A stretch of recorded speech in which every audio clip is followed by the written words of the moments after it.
Hello friends. तो आज हम कुछ प्रोजेक्टाइल मोशन के बेसिक्स देखते हैं। इसमें बहुत सारे स्टूडेंट्स को दिक्कत जा रही थी, तो प्रोजेक्टाइल मोशन का हम बेसिक देखते हैं आज। तो सबसे पहले प्रोजेक्टाइल मोशन के क्वेश्चन करने के लिए आपको सारे फार्मूलोज, ये जो टाइम ऑफ फ्लाइट है, रेंज का फार्मूला होता है, और एच मैक्स, ये मोस्ट प्रोबेबली आपने देखे होंगे। इनका डेरिवेशन आपको पता होना चाहिए, तब सारे क्वेश्चन आपको आसानी से हो जाएंगे। और आज मैं इसमें थोड़ा डेरिवेशन ही बताने वाला हूँ। तो चलिए देखते हैं कैसा करना है। ये यू वेलोसिटी से हमने कुछ बॉल या फिर कुछ फेंका, तो ये ऐसा प्रोजेक्टाइल मोशन करके यहाँ पर गिर जा रहा है। तो जो डिस्टेंस स्टार्टिंग पॉइंट से यहाँ तक का है, वो इसे हम रेंज बोलते हैं। ये एच मैक्स बोलते हैं, maximum height which can be attended. और फिर उसके बाद टाइम ऑफ फ्लाइट, जो टोटल टाइम लिया यहाँ से यहाँ तक लेने के लिए। तो प्रोजेक्टाइल मोशन के जो फार्मूले के डेरिवेशन है, इसमें आपको सबसे पहले ये जो काइनेमेटिक्स के ये जो चार बेसिक फार्मूले, ये आपको पता होने चाहिए। उसके बाद एक बेसिक कंसेप्ट हम यूज़ करते हैं, वो ये कि एक्स डायरेक्शन और वाई डायरेक्शन को हमें अलग अलग ट्रीट करना होता है।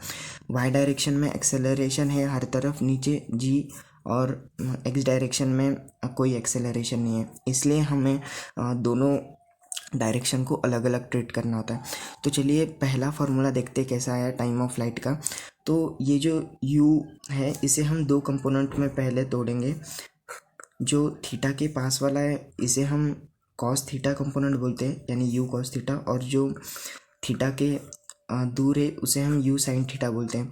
तो टाइम ऑफ फ्लाइट के लिए हमें ये समझना है कि वाई डायरेक्शन में डिस्प्लेसमेंट ज़ीरो हो जा रही है, क्योंकि यहाँ पर आ रहा है और नीचे ही गिर रहा है, यानी डिस्प्लेसमेंट। आई होप आपको डिस्प्लेसमेंट और डिस्टेंस का जो डिफरेंस है वो पता होगा। तो डिस्प्लेसमेंट यहाँ पर ज़ीरो है, क्योंकि वही आ रहा है। और फिर डिस्प्लेसमेंट ज़ीरो है, तो इसका हम फ़ायदा ले सकते हैं इस इक्वेशन में।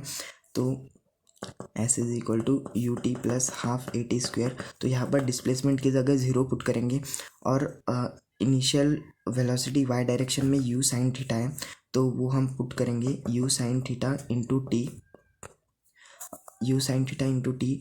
और यहाँ पर क्योंकि मैं ऊपर की डायरेक्शन पॉजिटिव ले रहा हूँ, तो नीचे की मुझे नेगेटिव लेनी होगी। और तो नेगेटिव है, तो ये जी माइनस में पुट होगा, तो हाफ इंटू ये जी का माइनस मैंने यहाँ लिख दिया इंटू टी स्क्वेयर। तो ये जब हम एक तरफ लेके जाएंगे, तो ये टी से टी कटेगा, और हमें टाइम ऑफ फ्लाइट की वैल्यू आ जाएंगी 2u साइन थीटा बाई जी।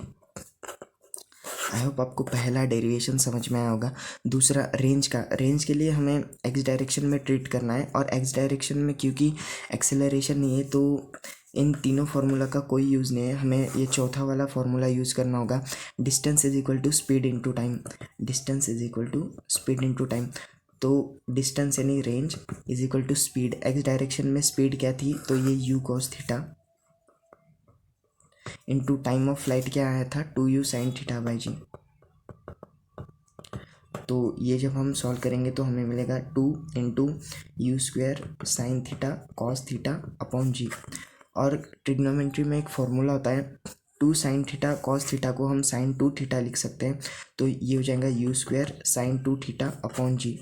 ये आ गया रेंज का फॉर्मूला। अब इसके बाद हम मैक्सिमम हाइट का फार्मूला यूज़ करते हैं, एच मैक्स का। तो मैक्सिमम हाइट के फार्मूले के लिए हमें ये समझना चाहिए, हमें वाई डायरेक्शन में ट्रीट करना होगा। तो वाई डायरेक्शन में हमें इन तीनों में से एक इक्वेशन यूज़ करनी है, तो अब कौन सी करनी है वो सोचना है। तो वाई डायरेक्शन में मैक्सिमम पॉइंट पर वेलोसिटी ज़ीरो हो जा रही है, तो हम इस इक्वेशन की हेल्प ले सकते हैं, क्योंकि हमें मैक्सिमम हाइट निकालना है, यानी एस निकालना है। और वी हमें इनिशियली पता है, वी फाइनल वेलोसिटी जो कि ज़ीरो है, यू इनिशियल वेलोसिटी पता है, और एक्सेलरेशन माइनस जी। तो चलिए इस फॉर्मूले का यूज़ करते हैं वाई डायरेक्शन में। तो वी स्क्वायर की जगह आएगा ज़ीरो माइनस यू स्क्वायर, यानी initial velocity in y direction जो कि है यू साइन थीटा। तो ये हो जाएगा u square sine square theta is equal to 2as। तो 2 into minus g into S.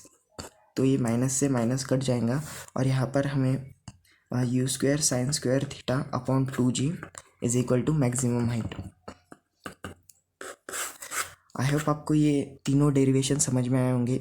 इससे आपका कभी भी कोई भी क्वेश्चन गलत नहीं होगा। आपको हमेशा बेसिक्स पर जाना है। अगर कोई भी प्रोजेक्टाइल मोशन का क्वेश्चन फॉर्मूले से ना होता हो, यानी फॉर एग्जांपल अगर आपको दिया है ये वेलोसिटी 9.8 दी है और सपोज वाई डायरेक्शन की वेलोसिटी 19.6 ऐसा दिया है और आपको रेंज पूछा है, तो आपको घबराना नहीं है, आपको बेसिक्स पता होने चाहिए।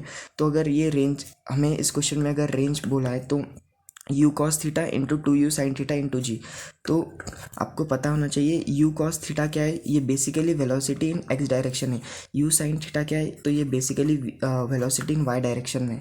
तो ये जो u cos theta into 2u sin theta by g लिखा है, तो u cos थीटा की जगह मैं क्या लिख सकता हूँ, velocity in x direction into 2 into you sine theta की जगह मैं लिख सकता हूँ वेलोसिटी इन वाई डायरेक्शन और ये अपॉन जी।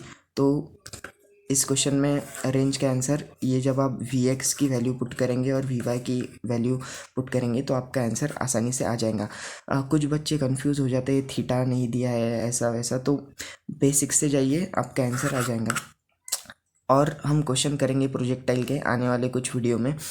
आई होप आपको ये सब समझ में आया होगा। Thank you.